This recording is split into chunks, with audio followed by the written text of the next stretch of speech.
Hi, I'm Janelle Cross. Welcome to this session called Insurance 101, where we will cover the common types and purposes of insurance coverage. Life is full of risks, which in insurance terms is defined as potential for loss. We can use insurance to help us avoid, reduce, or transfer the potential for loss. Of course, we can also choose to retain the risk by self-insuring. Just like we progress through the stages of financial wellness, our insurance needs follow a progression as well. In stage 1, our primary needs are establishing a foundation to insure loved ones and property.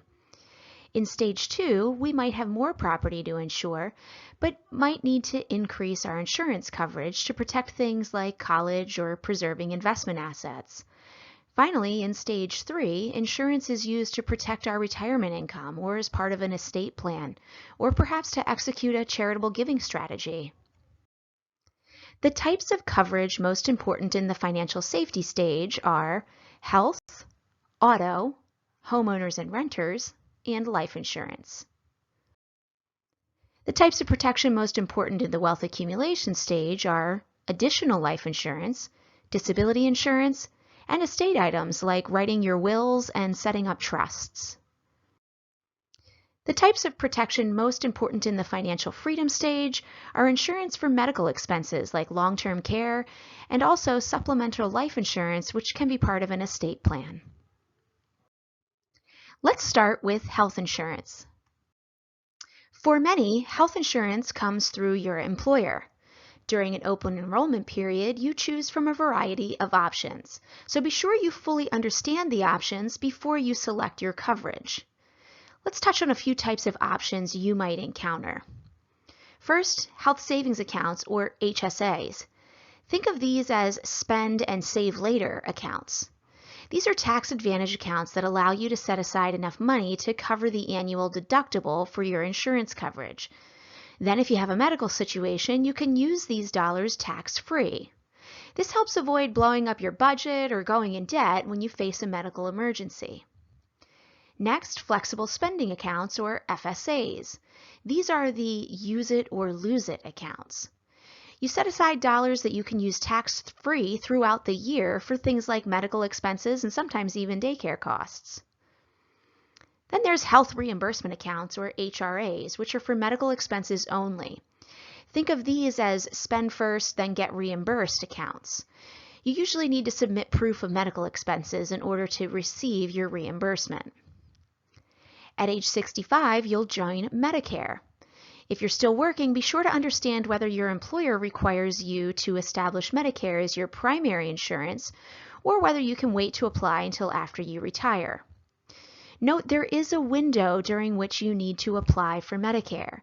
The window opens 90 days before your 65th birthday and closes 90 days after.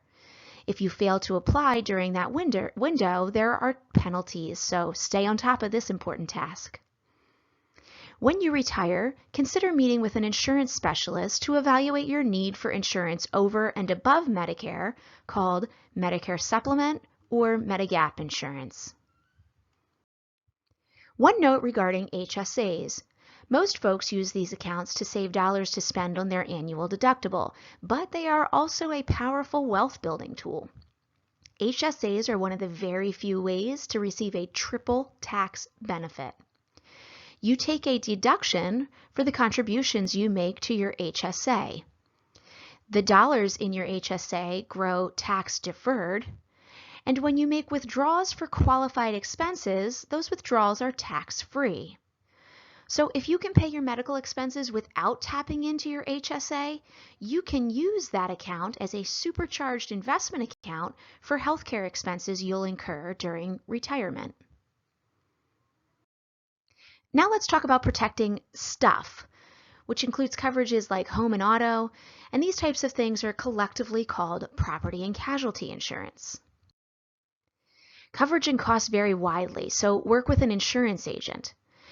While some coverages like auto and homeowners are required, coverage for renters is often optional. That doesn't make it less important though. We recommend you acquire this type of coverage, which protects your furniture and valuables and other property. Another coverage we recommend is coverage for uninsured motorists, which may or may not be included in your auto policy. Check with your agent. Finally, umbrella liability insurance is worth considering if you can afford it.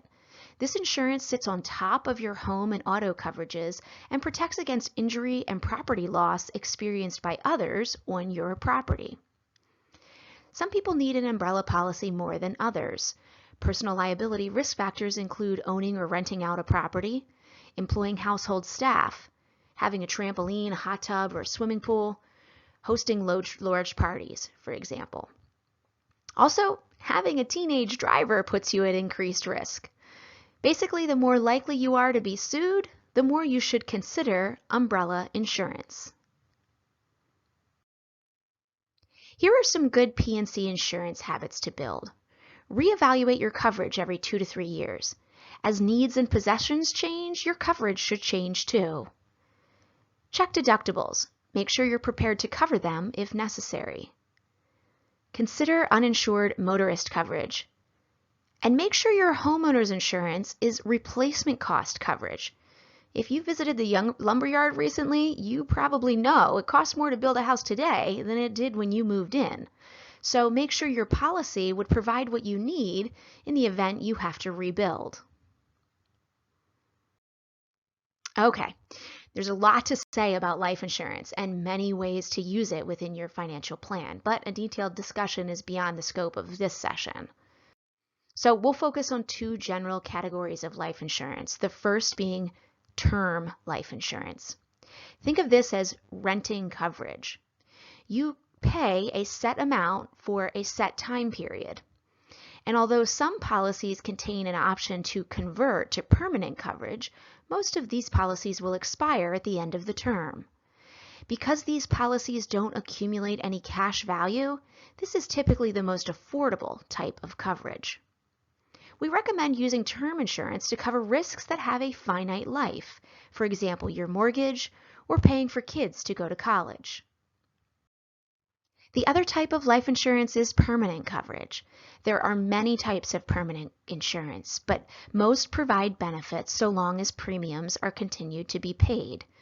Generally, the premium and insurance amount can be adjusted as your needs change, and many policies have a cash value component that allows you to cancel the policy and take some cash with you.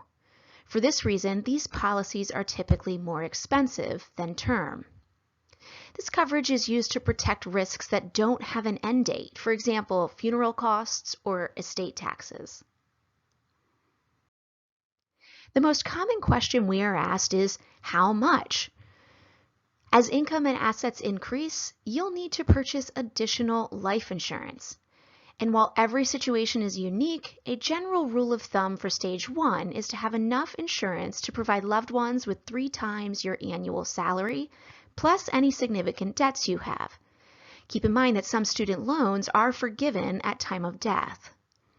As you move into stage 2, consider adding some permanent insurance and increase your coverage to 5 to 10 times your annual salary. And finally, as you move into stage 3, you may actually find you can decrease your coverage as mortgages have been paid and kids have flown the coop. However, sometimes insurance is part of an estate plan or to restore assets lost to significant medical expenses, taxes, etc. Finally, maintaining life insurance through retirement is important if you don't have long-term care insurance. We'll talk more about this in a minute.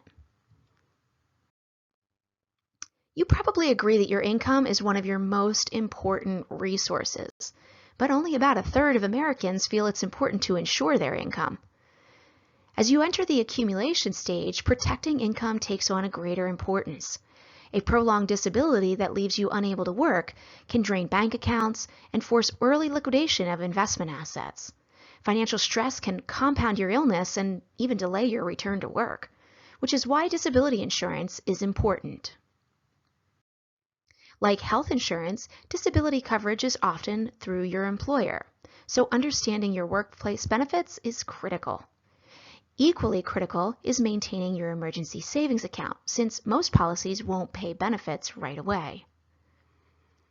Most policies are layered, meaning one part pays benefits in the short term and a different part pays benefits if your disability continues. If you're unlikely to return to work for a prolonged period of time, you may qualify for Social Security disability insurance. I'm sure you feel like Superman or Wonder Woman, but the odds of experiencing a disability that results in lost income are higher than you might think. In fact, more than 25% of today's 20-year-olds will experience a disability before they retire. And the average disability claim lasts almost 3 years. And the majority of initial Social Security disability claims are denied. Here are some good habits regarding disability insurance. First, know how long you'll have to wait for your coverage to kick in. This is where your emergency account will come in handy. Know your coverage period or how long your benefits will pay. Confirm whether the benefit amounts are pre-tax or after-tax. This depends on whether you or your employer are paying the premium. Finally, confirm the policy's disability definition, which can be either own occupation or any occupation. This is an important but often overlooked item. The own occupation definition means you are considered disabled if you are unable to perform the duties of your own occupation. This makes it easier to remain on disability than the any occupation definition, which will pay only if you are unable to work in any occupation. So, for example, if you're a welder and can't weld, an own occupation policy would pay. But if yours is an any occupation policy, they might require you to sit behind a desk all day before they're willing to continue paying your benefits. All right, we're on the home stretch now. And speaking of homes, long-term care costs are a common destroyer of even the best laid retirement plans. Part of the reason is that we're living longer. Interesting to note that when the first Social Security check was issued in 1940, life expectancy for men was 61 and for women was 65. And since the retirement age was 65, I don't think the program's founders worried much about running out of money. The story is different today, though. The odds of a 65-year-old celebrating their 90th birthday are 35% for men and 46% for women. But that doesn't necessarily mean we're living in good health. Thus, the importance of long-term care planning. Absent planning for long-term care costs, family members are left to pick up the care burden. In fact, 1 in 5 are assisting with caregiving. And even worse, 9 in 10 are receiving little to no financial support. So having a long-term care conversation is not only important for you, but for your aging parents as well. In fact, some clients purchase coverage for their parents simply to ease their own financial burden. You may have seen these scary figures before, but costs for care are steep and growing steeper. The yellow numbers represent cost of care estimates for the year 2035, which is kind of right around the corner. There are multiple long-term care insurance options, the riskiest being self-insuring, or in other words, doing nothing. In this case, you retain 100% of the risk. Many folks mistakenly believe that Medicare pays for long-term care. However, Medicare only covers very short stays and only under very specific circumstances. You may have heard of Medicaid, a government health care program. Medicaid is a needs-based program reserved for those with limited financial resources. And despite popular opinion, you cannot simply give your assets away in order to qualify. In 2022, an unmarried Medicaid applicant must have income below $2,523 per month and can only keep $8,000 in countable assets in order to qualify. That leaves insurance as the most common method of planning for long-term care expenses. There are traditional policies and policies called linked benefit programs. Linked benefit is really a life insurance policy that pays out early to cover qualified long-term care costs, and it's often a bit more affordable than traditional policies. Since most employers offer some or all of these coverages, a good best next step is to make sure you understand the types and structure of your workplace coverages. Other key action steps are to review your insurance needs every 1 to 3 years. As life changes, so does your need for coverage. Shop around to be sure you're making the most of the dollars you're spending for insurance. And know how much you actually need. Consider completing an insurance needs assessment and apply before you need the coverage. Many types of insurance that you purchase personally will require a medical exam. So the younger and healthier you are, the lower your premiums will be. And finally, if you can, pay those premiums annually. This often saves you a few dollars when compared to more frequent payment methods. Then just keep taking the best next step. Google is full of advice, and so are family and friends, but not all advice matches your situation. Your Money Nav coaches are here to help you figure out what the best next step is for you right now, so you wind up where you want to be. There are lots of resources in Money Nav for this and many other financial topics, but you can always meet with a coach too.